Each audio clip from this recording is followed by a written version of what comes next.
नमस्कार दोस्तों, स्वागत है आप सभी का हमारे चैनल पौराणिक लोक पर। ओम नमो भगवती गंगे मां पावै स्वाहा। मित्रों, आप सभी को पुण्य फलदायी गंगा दशहरा की हार्दिक शुभकामनाएं। मां गंगा को हिंदू धर्म में पवित्र नदी के रूप में जाना जाता है। मान्यता है कि भगवान श्री राम के पूर्वज महाराज भागीरथ की तपस्या से प्रसन्न होकर मां गंगा पृथ्वी पर आई थीं। हिंदू धर्म शास्त्रों के अनुसार ज्येष्ठ माह के शुक्ल पक्ष की दशमी तिथि पर धरती पर मां गंगा का अवतरण हुआ था। इसलिए इस दिन को गंगा दशहरा के रूप में मनाया जाता है।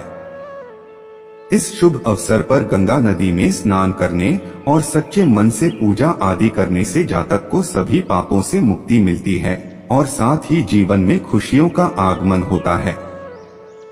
भविष्य पुराण में लिखा हुआ है कि जो भी मनुष्य इस दशहरा के दिन गंगा के पानी में खड़ा होकर 10 बार गंगा स्तोत्र को पढ़ता है तो निर्धन को धन, असमर्थ को बल, अज्ञानी को ज्ञान और दीन दुखी व्यक्ति को सुख की प्राप्ति होती है।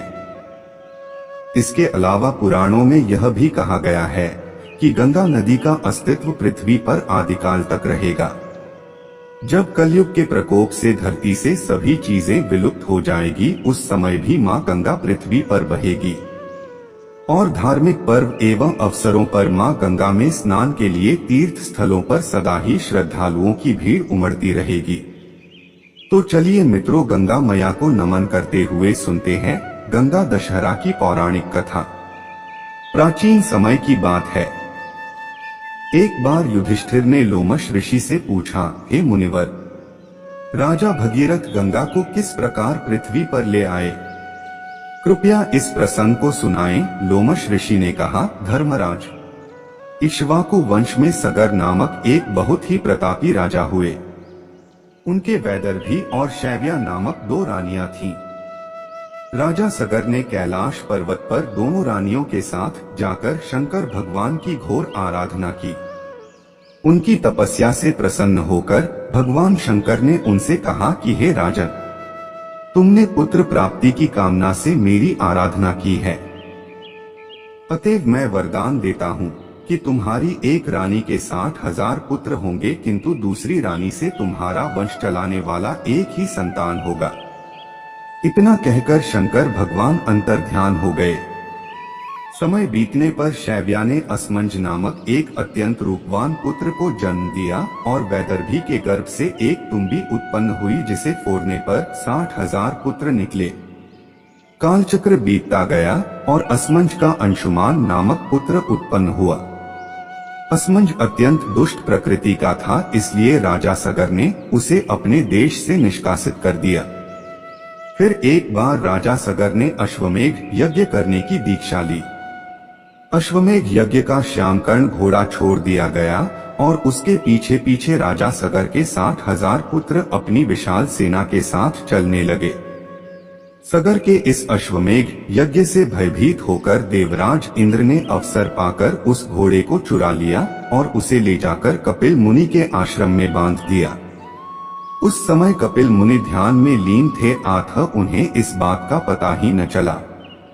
इधर सगर के 60,000 पुत्रों ने घोड़े को पृथ्वी के हरेक स्थान पर ढूंढा, किंतु उसका पता न लग सका। वे घोड़े को खोजते हुए पृथ्वी को खोदकर पाताल लोक तक पहुंच गए, जहां अपने आश्रम में कपिल मुनि तपस्या कर रहे थे और वहीं पर वह घोड़ा बंधा हुआ था।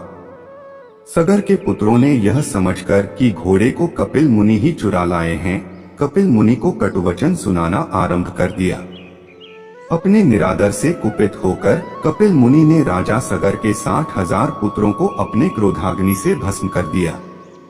जब सगर को नारद मुनि के द्वारा अपने 60,000 पुत्रों के भस्म हो जाने का समाचार मिला तो वे अपने पौत्र अंशुमान को बुलाकर बोले कि बेटा, तुम्हारे 60,000 दादाओं को मेरे कारण कपिल मुनि की क्रोधाग्नि में भस्म हो जाना पड़ा। अब तुम कपिल मुनि के आश्रम में जाकर उनसे क्षमा प्रार्थना करके उस घोड़े को ले आओ। अंशुमान अपने दादाओं के बनाए हुए रास्ते से चलकर कपिल मुनि के आश्रम में जा पहुँचे। वहां पहुंचकर उन्होंने अपनी प्रार्थना एवं मृदु व्यवहार से कपिल मुनि को प्रसन्न कर लिया। कपिल मुनि ने प्रसन्न होकर उन्हें वर मांगने के लिए कहा। अंशुमान बोले कि मुने, कृपा करके हमारा अश्व लौटा दें और हमारे दादाओं के उद्धार का कोई उपाय बताएं। कपिल मुनि ने घोड़ा लौटाते हुए कहा कि वत्स, जब तुम्हारे दादाओं का उद्धार केवल गंगा के जल से तर्पण करने पर ही हो सकता है। अंशुमान ने यज्ञ का अश्व लाकर सगर का अश्वमेघ यज्ञ पूर्ण करा दिया। यज्ञ पूर्ण होने पर राजा सगर अंशुमान को राज्य सौंपकर गंगा को स्वर्ग से पृथ्वी पर लाने के उद्देश्य से तपस्या करने के लिए उत्तराखंड चले गए। इस प्रकार तपस्या करते करते उनका स्वर्गवास हो गया। अंशुमान के पुत्र का नाम दिलीप था। दिलीप के बड़े होने पर अंशुमान भी दिलीप को राज्य सौंपकर गंगा को स्वर्ग से पृथ्वी पर लाने के उद्देश्य से तपस्या करने के लिए उत्तराखंड चले गए, किंतु वे भी गंगा को स्वर्ग से पृथ्वी पर लाने में सफल न हो सके। दिलीप के पुत्र का नाम भगीरथ था।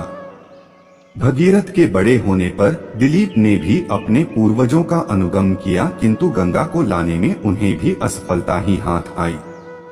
अपने पूर्वजों के तर्पण की बात का जब राजा भागीरथ को पता चला तो उनको बहुत दुख हुआ और मां गंगा को पृथ्वी पर बुलाने के लिए तपस्या करने के लिए चले गए। राजा भागीरथी दुखी होकर कैलाश पर्वत चले गए और वहां उन्होंने फिर से कठोर तपस्या की, जिसे देखकर मां गंगा राजा से प्रसन्न हुई और उन्हें आशीर्वाद देते हुए कहा कि हे राजन, आपकी क्या इच्छा है जिसे मैं पूरा कर सकती हूँ। मां गंगा को अपने सामने देखकर राजा बहुत खुश हुए और उन्हें धरती पर आने के लिए आग्रह किया।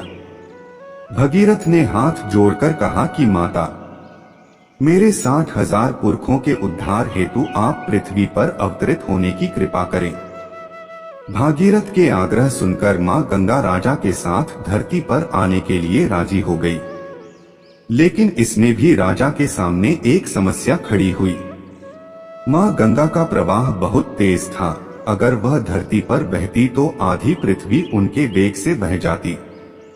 इस पर गंगा ने कहा, वत्स, मैं तुम्हारी बात मानकर पृथ्वी पर अवश्य आऊंगी, किंतु मेरे वेग को भगवान शिव के अतिरिक्त और कोई सहन नहीं कर सकता। इसलिए तुम पहले भगवान शिव को प्रसन्न करो। ऐसे में राजा भागीरथ ने भगवान शिव की तपस्या करनी प्रारंभ की। भागीरथ कभी निर्जल तपस्या करते थे तो कभी पैर के अंगूठे पर। राजा की कठोर तपस्या से भगवान शिव बहुत प्रसन्न हुए और राजा के सामने प्रकट हुए और राजा से आशीर्वाद मांगने के लिए कहा। तब राजा ने भगवान शिव से निवेदन किया कि आप मां गंगा के वेग को अपनी जटा में बांध लें। भगवान भोलेनाथ ने राजा की इच्छा स्वीकार की। ब्रह्मा जी ने अपने कमंडल से धारा प्रवाहित की और शिव जी ने मां गंगा को अपनी जटा में बांध लिए। करीब 30 से 32 दिनों तक मां गंगा शिव जी के जटा में बंधी रही। फिर ज्येष्ठ मास के शुक्ल पक्ष की दशमी तिथि को शिव जी ने अपनी जटा को खोली और मां गंगा को धरती में जाने को कहा। राजा ने मां गंगा के पृथ्वी पर आने के लिए हिमालय के पहाड़ियों के बीच रास्ता बनाया और मां गंगा को धरती पर आने के लिए निवेदन किया। इसके बाद भगीरथ गंगा जी को अपने पीछे पीछे अपने पूर्वजों के अस्थियों तक ले आए, जिससे उनका उद्धार हो गया। भगीरथ के पूर्वजों का उद्धार करके गंगा जी सागर में जा गिरी। प्रयाग में यमुना से मिलकर गंगा की धारा अंत में गंगा सागर, जिसे महोदधि भी कहा जाता है, में मिल गई। राजा सगर का स्वप्न साकार हुआ और अगस्त्य मुनि द्वारा सोखे हुए समुद्र में फिर से जल भर गया और उत्तरी भारतवर्ष में पुनः प्रसन्नता छा गई। जिस दिन मां गंगा धरती पर आई थी उस दिन ज्येष्ठ मास के शुक्ल पक्ष की दशमी तिथि पड़ी थी, जिसे बाद से इस तिथि को गंगा दशहरा के पर्व के रूप में जाना गया। गंगा दशहरा को मां गंगा के धरती पर आगमन के उत्सव मनाया जाता है। गौर से देखने से ऐसा परिलक्षित होता है कि आज का भारतवर्ष और भारतीयों की प्रसन्नता सचमुच गंगा की ही देन है। तो बोलिए मित्रों, गंगा मैया की जय हो।